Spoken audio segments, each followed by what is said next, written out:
السلام علیکم ورحمۃ اللہ وبرکاتہ۔ ہمارا یہ ماڈل نکاح کے طریقے پر مبنی ہے۔ ہمارے رسول محمد صلی اللہ علیہ وسلم نے اپنا نکاح مسجد میں کیا۔ آپ صلی اللہ علیہ وسلم کے صحابہ اکرام نے بھی اپنے نکاح کو بڑی سادگی کے ساتھ ہو بہو آپ صلی اللہ علیہ وسلم کے طریقے پر مسجد میں ہی کیا، بغیر کسی جہیز کے، بغیر کسی بارات کے اور بغیر کسی رسم کے۔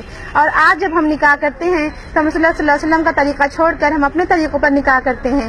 ہم جب اپنے بیٹے کا نکاح کرنے جاتے ہیں تو ایک لمبی چوڑی بارات لے کر جاتے ہیں، لڑکی والوں پر بوجھ بنتے ہیں اور ان کو پریشان کرتے ہیں، اور ہم چاہتے ہیں کہ وہ ہماری خوب خاطر تواضع کریں۔ ان سے ذرا سی بھی کمی رہ جاتی ہے تو ہم ان کو کھری کھوٹی بھی سنا دیتے ہیں۔ ہم باراتوں میں پٹاخے بجاتے ہیں اور ہم سوچتے ہیں کہ ہم اپنی خوشیوں کو سیلیبریٹ کر رہے ہیں، لیکن ہم یہ بھول جاتے ہیں کہ ہم اللہ کے دیے ہوئے مال کو آگ لگا رہے ہیں، اور ہمیں احساس بھی نہیں ہوتا ہے کہ اللہ ہم سے اس کی بات پوچھ کرے گا۔ ہم نکاح کرنے یعنی سنت ادا کرنے جاتے ہیں تو ڈی جے کو ساتھ میں لے لیتے ہیں، یعنی میوزک کو ہم سنت کے ساتھ جوڑ دیتے ہیں، اور ہم سوچتے ہیں کہ ہم اپنی خوشیاں منا رہے ہیں، لیکن ہم یہ بھول جاتے ہیں کہ ہم حرام چیز کو سنت کے ساتھ جوڑنے کا گناہ بھی اپنے سر لے رہے ہیں اور ہمیں احساس ہی نہیں ہے۔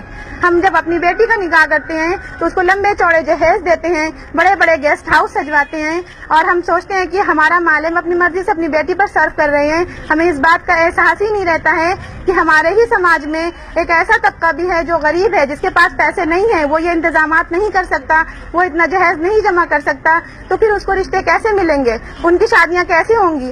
آخرکار انجام وہی ہوتا ہے، ان کو رشتے نہیں ملتے، ان کی بیٹیاں بہت بہت دنوں تک بغیر نکاح کے بیٹھی رہ جاتی ہیں، حتیٰ کہ عمر بھر بیٹھی رہ جاتی ہیں۔ ان کے ماں باپ ڈپریشن کا شکار ہوتے ہیں۔ ان کے بھائی اور باپ جب یہ انتظام نہیں کر پاتے تو مجبور ہو کر حرام طریقے سے یعنی غلط طریقے سے پیسہ کمانا شروع کرتے ہیں، اور اس حرام کمائی سے اپنی بہن کا اور اپنی بیٹی کا نکاح کرتے ہیں۔ یعنی وہ کبھی چوری کرتے ہیں، کبھی ڈاکہ ڈالتے ہیں، کبھی رہزنی کرتے ہیں، اور کبھی کسی کا قتل بھی کر دیتے ہیں، اور اس حرام کمائی سے، اس جرم کے پیسے سے سنت ادا کرتے ہیں یعنی نکاح کرتے ہیں۔ تو اس میں ذمہ دار کون ہے؟ ہم ہی لوگ ہیں۔ ہم لوگوں نے نکاح کو اتنا مشکل بنا دیا ہے کہ ایک سنت ادا کرنے کے لیے لوگوں کو جرم کرنا پڑتا ہے، اور اس کا گناہ بھی ہمارے سر آتا ہے اور ہمیں احساس ہی نہیں ہے۔ اب ہمیں واپس پلٹنا ہے اپنے رسول محمد صلی اللہ علیہ وسلم کی سنت کی طرف، اور ہم سادگی کے ساتھ نکاح کرنا ہے۔ ہم اگر ایسا نہیں کریں گے تو ہم خود بھی گناہ گار ہوں گے، ہم دوسروں کو بھی پریشان کریں گے۔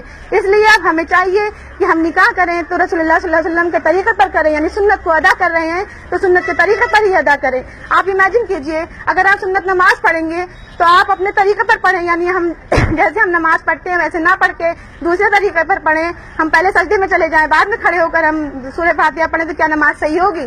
نہیں ہوگی، وہ طریقہ غلط ہو جائے گا اور ہم گناہ گار ہو جائیں گے۔ تو نکاح بھی تو سنت ہے، پھر سنت کو ہم سنت کے طریقے پر کیوں نہیں ادا کرتے؟